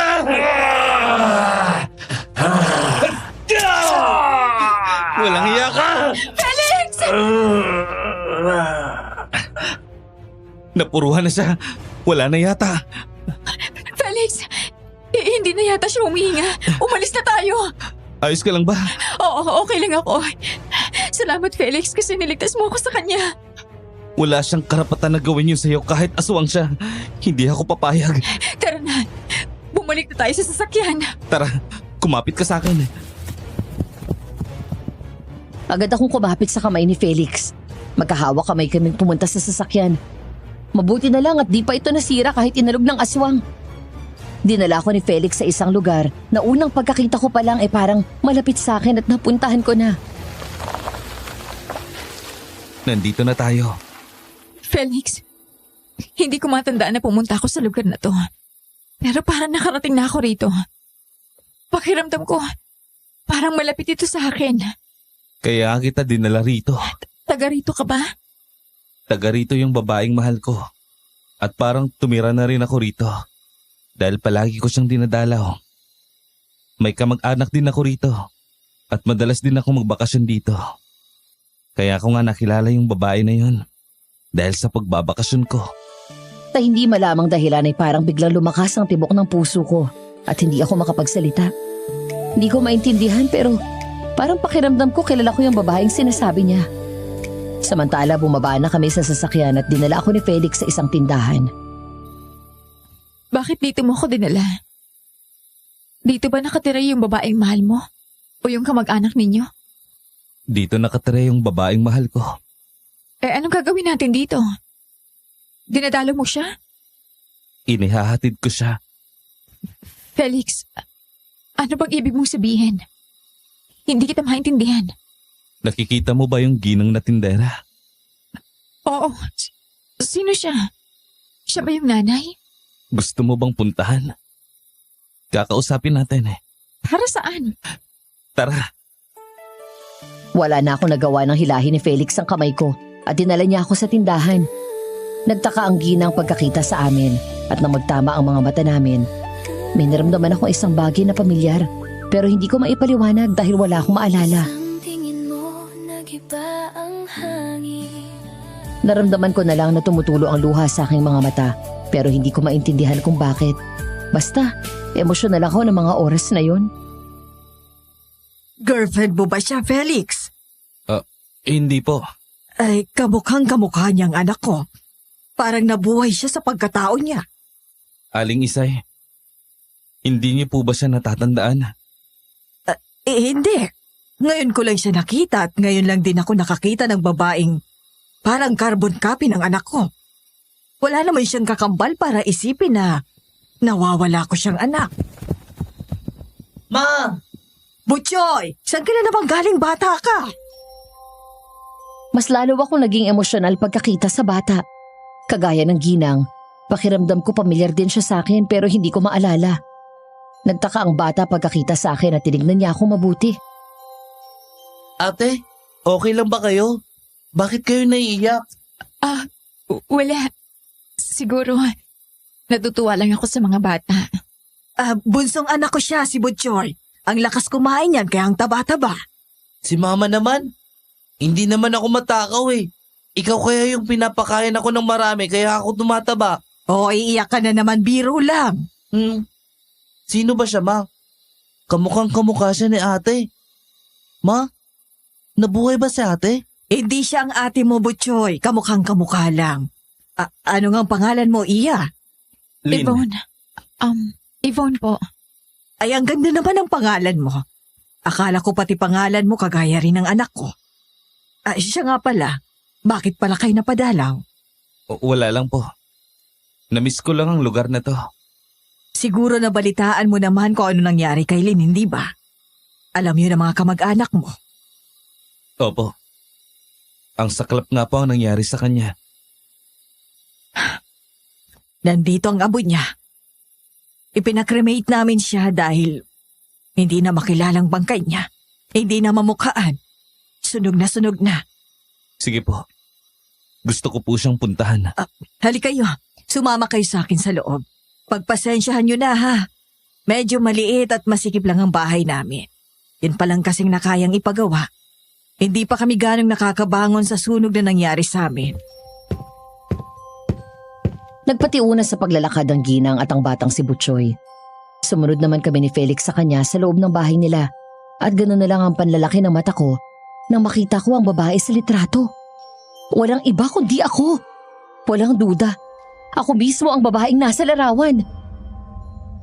Felix, tama yung ginang. Kamukhang kamukha ko nga siya at parang ako yan. Ikaw talaga yan. Kaya nga dito kita dinala. Pero wala akong maalalang tumira ako dito. Ang nararamdaman ko lang ay malapit ako sa lugar na to. Anong nangyayari sa akin? Kaya dinala kita rito. Kasi baka sakaling maalala mo ang lahat. Felix, hindi ko maintindihan. Anong nangyari yun? Teka, kakausapin ko sila. Sasabihin ko na ako yung babaeng to. Hindi ka nila maintindihan. Nakita mo namang... Felix, basta kailangan ko silang makausap tungkol dito. Teka, sandali lang.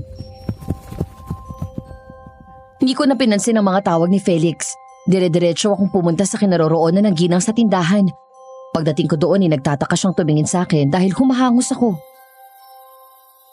Bakit humahangos ka, Iya? May problema ba? Teka, bakit dala mong picture ng anak ko? Manang, etong babae na to. Sigurado kung ako to. Tingnan niyo naman po mula sa mata. Ilong, bibig, hugis na mukha. Walang pinagkaiba. Hindi kami basta magkamukha lang. Iisa lang po kami. Manang, baka ako to. Baka ako ang anak niyo. Kasi pakiramdam ko, mas malapit ako sa lugar na to kaysa sa lugar ni Ricardo. Ano ba yung sinasabi mo? Patay ng anak ko. Imposible yan. May sinasabi rin ang matatanda na sa buong mundo daw. May isang taong kamukhang kamukha natin at baka ganun yung sa inyo ng anak ko. Pero hindi po eh. Ako po talaga yan. Hindi ako pwede magkamali. Kung ikaw ang anak ko, anong paborito kong ulam? Hindi ko po matandaan. Eh di hindi ikaw ang anak ko. Alam ni Lee na paborito ko ang tinola. Kaya yun ang lagi niyang niluluto sa akin kapag nagkakaroon kami ng hindi pagkakaunawaan. Pero hindi ko po maalala. Hindi ko rin po alam kung anong nangyari sa utak ko. Nagising na lang po ako sa bahay ni Ricardo. Marami akong alaala na parang hindi ko naman alaala. Hindi ko maramdaman na akin yung mga alaalang yun. Pakiramdam ko po talaga. Hindi sa akin yung mga alaalang yun kasi hindi ko alam kung kailan naganap kasi parang hindi ko naranasan eh. Basta po ang hirap i-explain, Manang. At noong nakita ko tong lugar na to, hindi ko rin po maintindihan kung bakit malapit ako rito. Na parang may espesyal. Hindi ko alam yung sinasabi mo, Iha. Basta hindi ikaw ang anak ko. Kasi mag-iisang buwan na siyang wala. Hindi ko naman masasabing may kumuha sa kanya sa sunog kasi nakita namin yung katawan niya sa mismong damit na suot niya. Di mangyayari ang sinasabi mo. Umalis ka na lang kung wala kang sasabihing maganda. Pero Manang, pakinggan niyo po ako. Bakit ako makikinig sa sinasabi mo? Wala naman niyang katotohanan. Hindi na babalik ang anak ko kasi patay na siya. Wala na siya. Hindi mo ba narinig yun? Yvonne, umalis na tayo. Pero bakit ako aalis dito? Pakiramdam ko dito ako nakatira. Alaala lang ang nawala sa akin pero ramdam kong dito ako belong. Yvonne, pakiusap please. Umalis muna tayo rito. Hindi, Felix. Hindi ako aalis dito. Hahanapin ko muna ang sarili ko sa lugar na to. Felix, ano ba? Paalisin mo na yung babae na yan. Baka may sakit na yan sa pag-iisip. Hikayatin mo na magpa-check up. Opo, Aling Isay. Pasensya na po. Ako na pong bahala sa kanya. Yvonne, sige na. Umalis na tayo. May iba akong lugar na pagdadalhan sa'yo. Pero Felix… Yvonne, please. Please, tara na. Sumama ka muna sa akin. Dadalhin kita sa lugar na posibleng makatulong sa'yo. Wala na akong nagawa kundi pumayag kay Felix. Sumakay kami sa owner type na jeep niya. Hindi ko mapigilang umiyak pagkasakay sa loob ng sasakyan. Ayoko pang iwan ang lugar na yon. Ewan ko bakit malapit sa akin yun. Dinala niya ako sa pabundok na lugar at nang makarating kami sa parteng may magandang view, itinigil ni Felix ang sasakyan niya. Bakit dinala mo ako rito, Felix? Maganda ang view, di ba? Kapag magulo ang isip ko, pumupunta lang ako sa mga ganitong lugar para malinawan ako sa nararamdaman ko. Sobrang luntian ng paligid. Tapos ang ganda ng sikat ng araw. Tama ka nga. Nakakakalma. Alam mo, may tuturo ako sa iyong tips para gumaan ang pakiramdam mo. Sige, ano yon? Feeling ko, magaling ka nga sa ganyan eh. Ganito kasi, kapag gusto kong maging maayos ang nararamdaman ko, kapag magulo ang isip ko o mabigat ang dibdib ko, isinisigaw ko lang. Nakakahiya naman. Baka mabingi ka sa boses ko. Hindi na bali sana kung ako lang yung nandito. Ano ka ba? Huwag kang mahiya sa akin. Gusto mo, ako ang maunang sumigaw para malaman mo na hindi nakakaya na maririnig natin ang sigaw ng isa't isa. Sige nga, pakitaan mo nga ako para malaman ko rin kung ano yung dinadala mo sa dibdib mo. Kasi ako, alam na alam mo na eh. Sige, eto na. Lynn! Miss na kita, Lynn! Sana bumalik ka! Sana bumalik ka sa akin! Mahal pa rin kita, Lynn! Ikaw pa rin ang laman ng puso ko! Hindi ito nagbabago! Okay na. Teka, bakit ka umiiyak? Wala. Hindi ko alam. Parang sobrang nangungulila din ako eh. Parang pakiramdam ko kapag sinasabi mo yon. Kapag binabanggit mo si Lynn, Parang ako yung binabanggit mo. Ewan ko, hindi ko maintindihan eh. Oh, bakit natahimik ka dyan? Teka, umiiyak ka ba? Okay ka lang ba? Hindi ako umiiyak. Okay lang ako. Sige na. Isigaw mo na yung gusto mong sabihin. Ricardo! Walang iyakan! Anong ginawa mo sa akin? Bakit para hindi sa akin yung mga alaalang to? Hindi ko maramdam ang akin to! Anong ginawa mo sa akin, lalaki ka? Okay na. Okay na ba talaga yan? Oo naman. Bakit parang pakiramdam ko bitin ka? May gusto ka pang isigaw. Sige na, isigaw mo na. Ay, sige na nga. Eto na. Sana ako na lang si Lynn! Isang tingin mo, nag-iba ang hangin. Parang matagal na kitang kapiling. Di ko malaman kung saan nagsimula, pero ang puso ko sa'yo tumitibok na. Bakit ba ganito? Oh, parang kilala na kita noon. May kwento tayong nakatago na ngayon lang muling nabuo. Kapag tumingin ka, para akong natutunaw. May init sa'yo na hindi ko mawari. Di man maalala ng isip ko, puso ko ang nagsabi, ikaw ito, baka ikaw ang iniwan ng tadhana. Bumalik ka na sa puso kong naghihintay pa.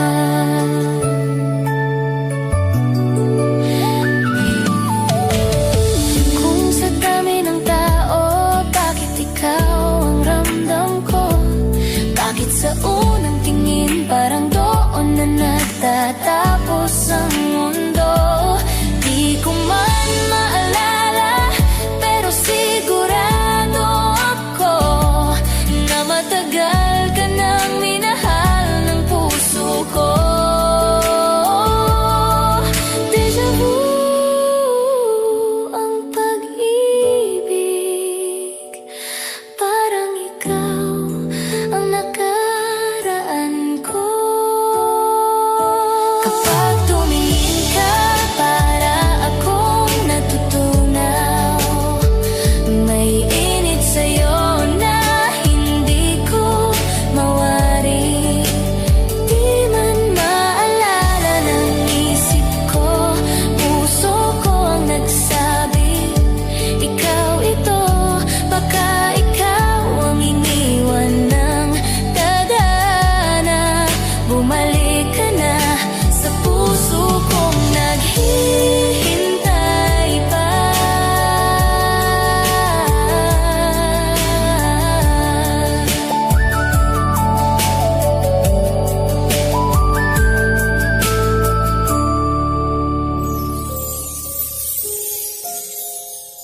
Nagkatinginan kami ni Felix pagkatapos ng pagsigaw kong yun. Biglang lumakas ang tibok ng aking puso dahil sa paraan niya kung paano tumingin sa akin. Naisipan namin na doon na muna magpalipas ng gabi dahil wala kaming pupuntahan. Napasarap din kami sa pagkukwentuhan kaya inabot na kami ng gabi ron. Pasensya na ha. Dito muna kita mapapatulog. Masikip kasi sa bahay ng kamag-anak ko kaya bukas maghanap tayo ng bahay na pwede mong tuluyan. Pansamantala lang naman. Sa lugar ni Lynn, baka sakaling manumbalik ang alaala mo. Buhay pa kaya si Ricardo? Huwag mong sabihin na pagkatapos ng ginawa niya sa'yo, inaalala mo pa rin siya. Hindi naman sa ganon. Inaalala ko lang kasi, baka masundan niya tayo rito. Para nag-aalala ako eh. Nakita mo naman, di ba? Hindi na siya humihinga, patay na siya. Sana nga. Hindi ka ba nilalamok dyan? Hindi naman. Pasensya na ha. Inabot na tayo ng gabi dito. Okay lang. Ikaw kasi ang dami mong kwento. Gusto mo bang lumapit ng konti sa akin? Parang nasisikipan ka na dyan ha. Okay lang ba? Okay lang. Ang sikip ng pwesto mo dyan. Sige na nga. Kumilos ako ng kaunti mula sa pagkakahiga, pero napaharap ako kay Felix. Lumakas na naman ang tibok ng puso ko nang magtama ang aming mga mata. Nagulat na lang ako nang bigla niya akong halikan sa labi. At sa di ko malamang dahilan, wala akong nagawa kundi ang gumanti. Tuluyan na kaming nilamon ng aming mga damdamin at pinagsaluhan namin ang isang mainit na sandali. Kapag tumingin ka, para akong natutunaw. May init sa'yo na hindi ko mawari. Di man maalala ng isip ko, puso ko ang nagsabi, ikaw ito, baka ikaw ang iniwan ng tadhana. Bumalik ka na sa puso kong naghihintay pa.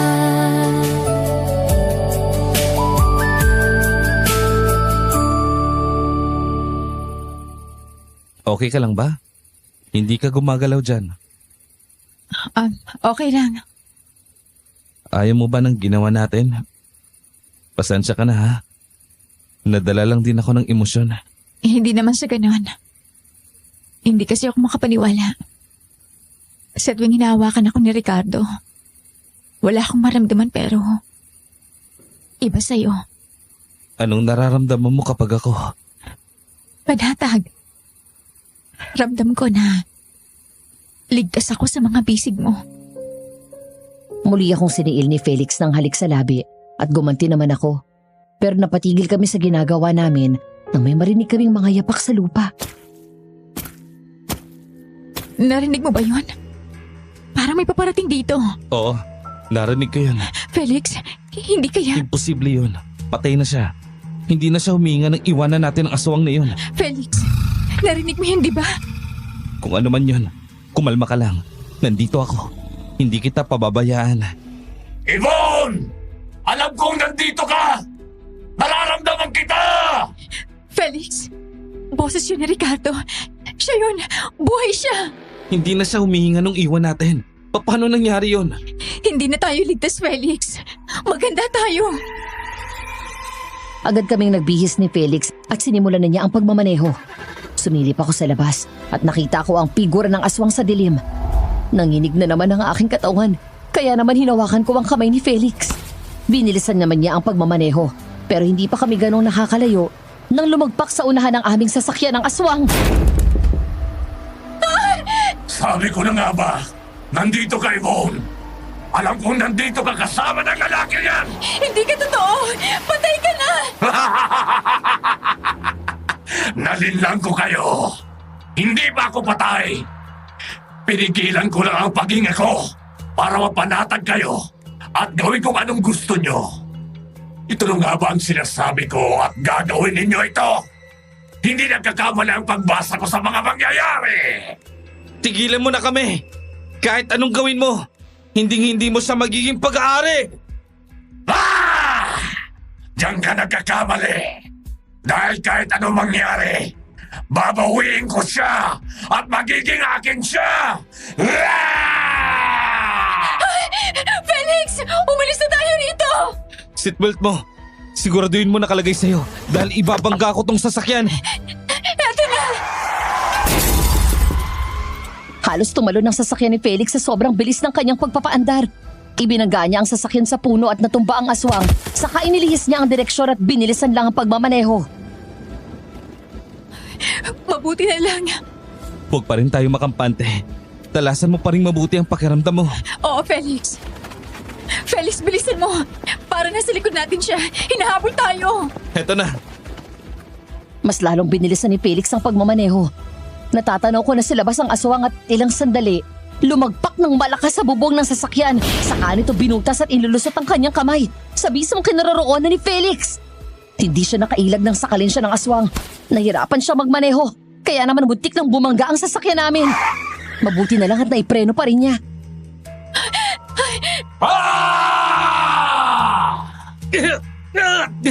Bitawan mo ko! Bitawan mo siya, Ricardo! Walang iya ka! Inaagaw ka niya sa akin. Kaya may karapatan akong gawin kung anong gusto ko. Walang iya ka! Kahit anong gawin mo, hindi mo ako magiging pag-aari! Ididiin ko to! Walang iya ka, Ricardo! Nakapanang kamay ko ang isang matalim na punyal at isinaksa ko yon sa kanyang braso. Nakawala ang nilalang sa bubong. Sinubukan ulit naming paandarin ng sasakyan pero ayaw na nitong umandar. Wala na kaming pamimilian kundi lumabas sa loob nito at nagtatakbo sa sukalan habang hinahabol ng aswang. Madali lang paglabas dito. Pumara agad tayo ng sasakyan. Pagkatapos, bukas ay hahanap ako ng manunugis na pwedeng pumatay sa kanya. Sige, Bumalik kayo rito! Hindi ko kayo pagkakawalan! Lalo ka na, Ibon! Bumalik ka rito! Akin ka lang! Felix, bilisan na natin! Malapit na siya! Kumapit ka lang na mahigpit sa akin. Aray! Ibon! Felix! Natisod ako! Okay ka lang? Okay lang ako. Kaya lang masakit ang tuhod ko. Kakargahin na kita. Kumapit ka sa akin. Sige, Felix. Maabutan ko na kayo! Felix! Malapit na siya! Maabutan ko na kayo! Sa isang mabilis na kilos ay dumamba ang aswang kay Felix. Wala na itong nagawa dahil sobrang bilis ng aswang. Sinakal nito ang binata at ako naman ay gumawa ng paraan. Mabuti na lang, naisilid ko pala sa bulsa ang punyal ni Felix. Isinaksa ko ito ng paulit-ulit sa likod ng aswang hanggang sa magsitalsikan ng kanyang dugo.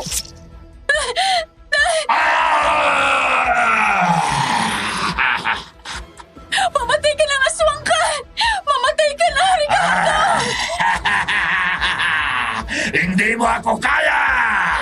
Anong ginagawa mo? Bitawan mo! Tumahimik ka! Lin! Bitawan mo siya! Wala na kasi ako nagawa ng kargahin ako ng aswang. Napakalakas niya. Talagang hindi ko siya kaya.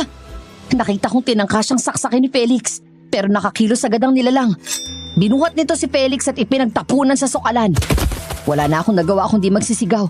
Nagpupumilit pumiglas. Bitawan mo ako! Walang iya ka! Uuwi na tayo, mahal ko. Hindi ka pwedeng mapunta sa lalaking yun dahil akin ka lang! Hindi ako magiging sayo. At siya ang mahal ko, hindi ikaw! Manahimik ka! At huwag na huwag mo yung babanggitin sa akin! Bitawan mo ako! Ayoko sumama sa'yo! Ayoko!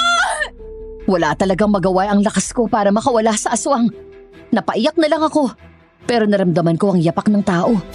Nagmasid-masid ako at nakita ko ang isang lalaking may dalang flashlight. Bigla siyang sumugod sa aswang at pinaghahampas ng buntot pagi. Kaya naman, nabitawan ako at nahulog sa lupa. Walang iyakang aswang ka! Sabi ko na nga ba, nang bibiktima ka na naman! Nagkita na naman tayo, Mang Tupi!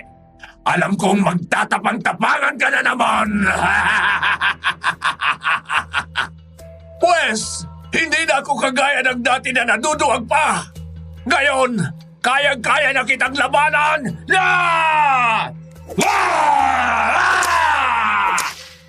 Tingnan mo! Natatalo na kita! Ngayon ka magmalaki sa akin! Tingnan natin! Hindi mo kaya ang epekto nitong binditadong tubig kapag ibinuhos ko sa iyong demonyo ka!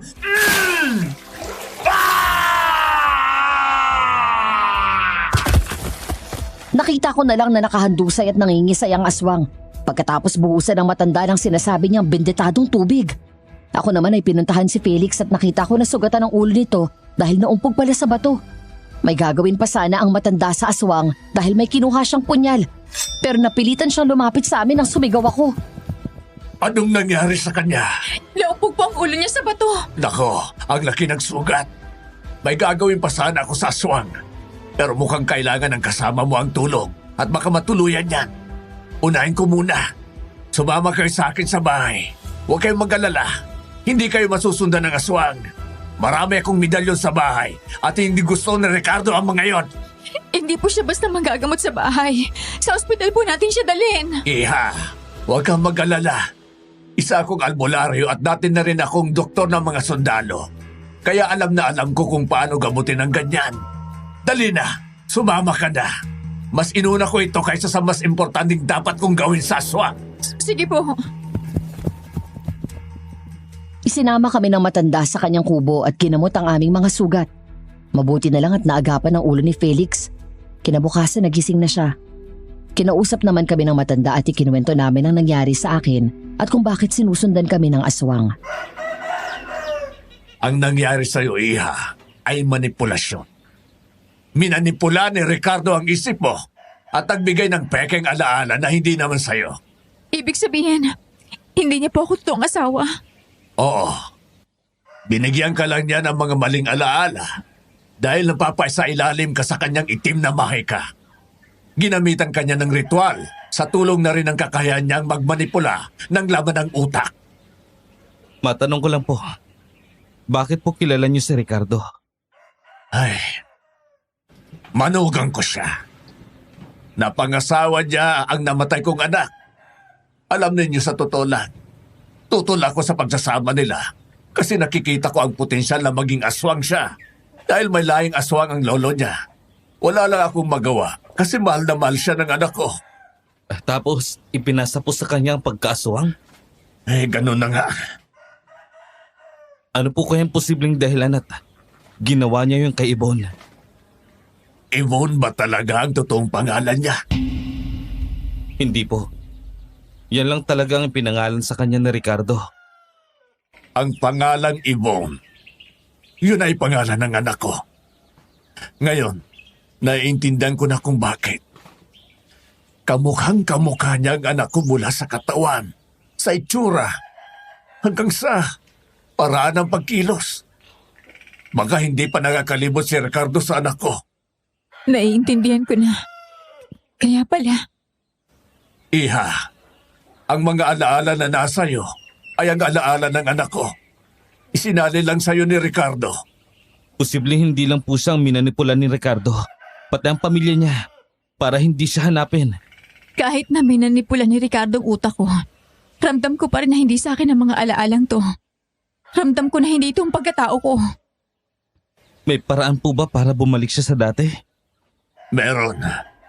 Kapag namatay si Ricardo, Paano po siya mapapatay? Sobrang hirap niyang patayin eh. naiintindihan ko. Sobrang hirap niya talagang patayin.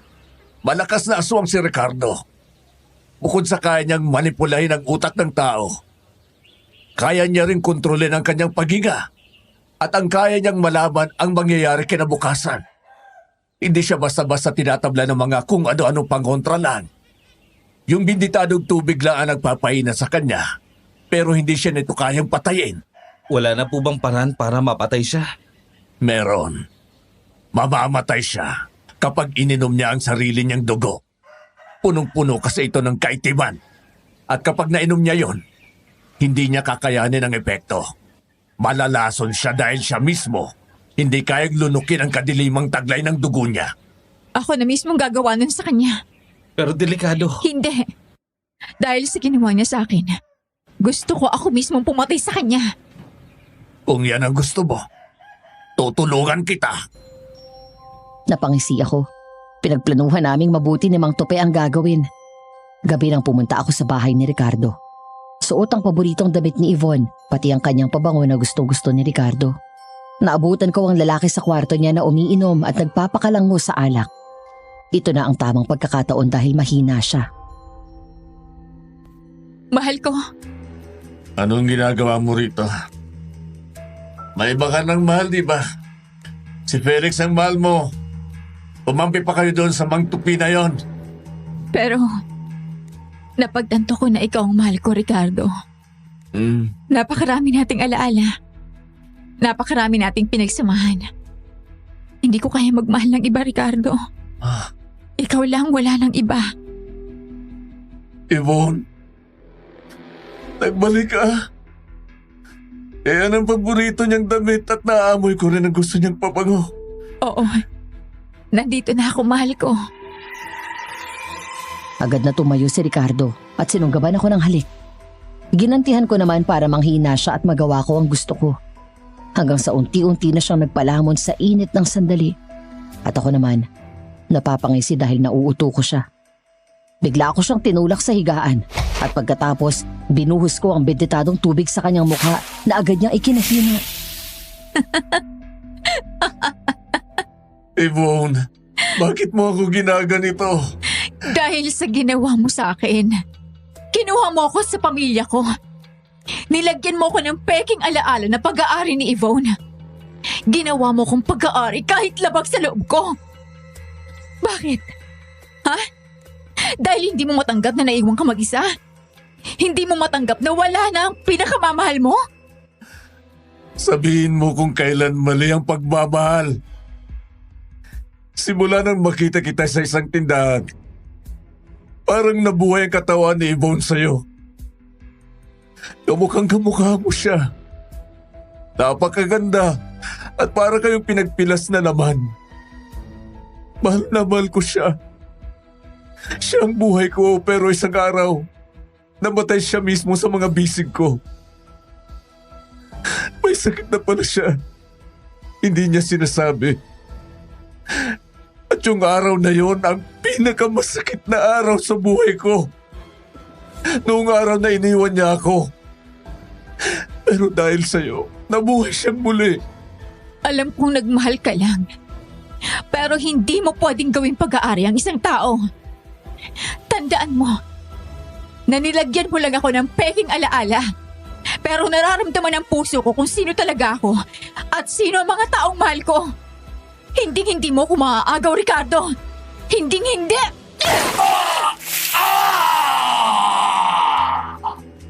Sa muling pagbuhos ko ng benditadong tubig kay Ricardo, doon na sumuko ang katawan niya. Nangisay siya na walang tigil hanggang sa mawalan ng malay. Ginawa ko na ang plano. Tinaga ko ang kanyang leeg at sinahod ang dugo gamit ang bote. Pagkatapos pinainom ko yun sa kanya. Ilang minuto lang nangitim agad si Ricardo. Napatay ko na siya. Bigla namang sumakit ang ulo ko. Ang dami nagsisulputang alaala sa akin. At isa na rito, ang huling sandali ng magkasunog. Ate, kumapit ka sa akin. Joy, hindi ko kaya. Umiikot ang paningin ko. Ang bigat mo, ate. Tumakbo ka na doon, Butchoy. Mga bombero nang bahala sa akin. Dali! Humingi ka ng tulong sa kanila pagkalabas mo. Bilisan mo! Opo, ate. Taray!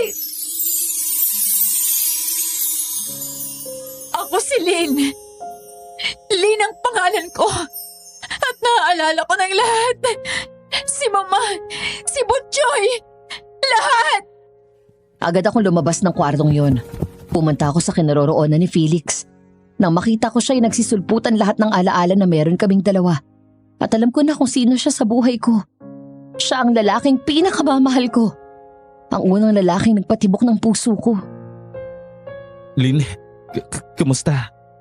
Napatay mo ba? Oo, napatay ko siya. At naaalala ko na rin ang lahat. Lalo ka na. Alam ko na kung sino ka sa buhay ko. Kung ganun, sino ako?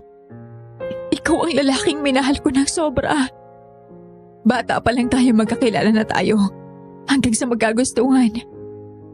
Naghiwalay tayo dahil nahihiya ka sa akin. Naghirap ang pamilya ninyo dahil na-stroke ang tatay mo. At mas kailangan mo silang unahin. Pero gusto kong malaman mo, Lynn, na wala akong ibang minahal na babae kundi ikaw. At gusto ko lang maging maayos muna ang lahat. Wala rin akong ibang minahal na lalaki. Kundi ikaw, Felix. Naghihintay lang ako sa'yo. Ganon din naman ako sa'yo. Nung araw na mapasakamay ka ni Ricardo, nangako ako sa sarili ko na poprotektahan kita. At nagawa mo nga yun. Naprotektahan mo ako. Kaya heto, Naging maayos ang lahat. Mahal na mahal kita, Lynn. Mahal na mahal din kita, Felix.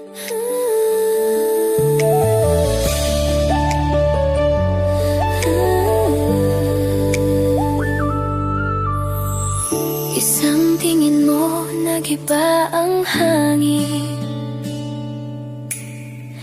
Parang matagal na kitang kapiling. Di ko malaman kung saan nagsimula, pero ang puso ko sa'yo tumitibok na. Bakit ba ganito? Oh, parang kilala na kita noon. May kwento tayong nakatago. Parang ikaw ang nakaraan ko. Kapag tumingin ka, para akong natutunaw. May init sa'yo na hindi ko mawari. Di man maalala ng isip ko, puso ko ang nagsabi, ikaw ito. Baka ikaw ang iniwan ng tadhana. Bumalik ka na sa puso kong naghihintay pa.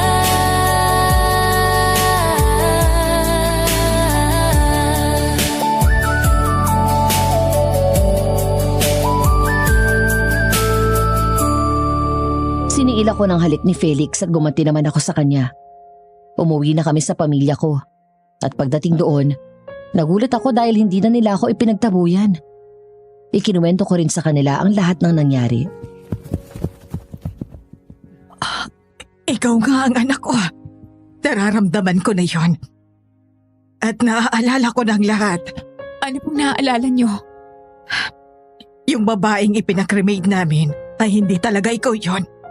Hindi ko alam kung bakit ngayon lang nag-sink in sa utak ko yon. Pero ang tagal naming naniwala na ang nakikita naming bangkay ay ikaw. Sinadya ni Ricardo ang sunog na yun. Kasi halatang planadong lahat. Naalala ko na rin na bago ako mawala ng ulirat. Nakita ko siya hawak ang isang sako na may lamang bangkay. Ipinalit niya yung bangkay sa katawan ko at kinuha niya ako. Alam niya na hindi makikilalang bangkay na yon. Alam niya na hindi makikilalang bangkay na yon dahil nasunog. Pero ngayon, anak, malinaw na sa akin ang lahat. Hindi ka pa patay. Buhay ka pa, anak ko. Opo, Ma. Buhay na buhay pa po. Hindi na po ako mawawala sa inyo. Sana nga, anak. Kasi hindi ko nakakayanin. Ate, hindi ka na mawawala. Miss na kita, ate. Hindi, Butchoy. Palagi na ako nasa tabi niyo ni Mama. Pangako yan. Naku, taba-taba pa rin ang Butchoy ko. Felix, salamat din sa iyo. Dahil hindi mo pinabayaan ang anak ko. Wala po yun. Sinabi ko naman po sa inyo. Maasahan niyo ako pagdating kay Lynn. Salamat talaga. Tasha, maghanda kayong lahat at kakain tayo sa labas. Kailangan natin itong ipagdiwang. Yun! Gusto ko yun, Ma! Tataba ka na naman, Butchoy. Sige na, maganda na kayo. Sumama ka na rin, Felix. Sige po. Pagkatapos ng lahat ng yon ay naging maayos din ang lahat. Wala nang umaangkin sa akin. At makalipas ang ilang taon, nagpakasal na kami ni Felix. Ang masasabi ko lang sa kwento kong ito, Madam Venus, hindi mo pag-aari ang isang tao. Ang pagmamahal ay malaya at hindi mapang-angkin. Hanggang dito na lang po ang aking kwento at maraming salamat po. Lubos na gumagalang, Lynn. Para sa mga tagapakinig, kung ikaw ay magiging aswang, anong kakaibang kakayanan ang gusto mong taglay mo? Paki-comment ng inyong kasagutan at huwag kalimutang mag-like and subscribe. Salamat po. Kapag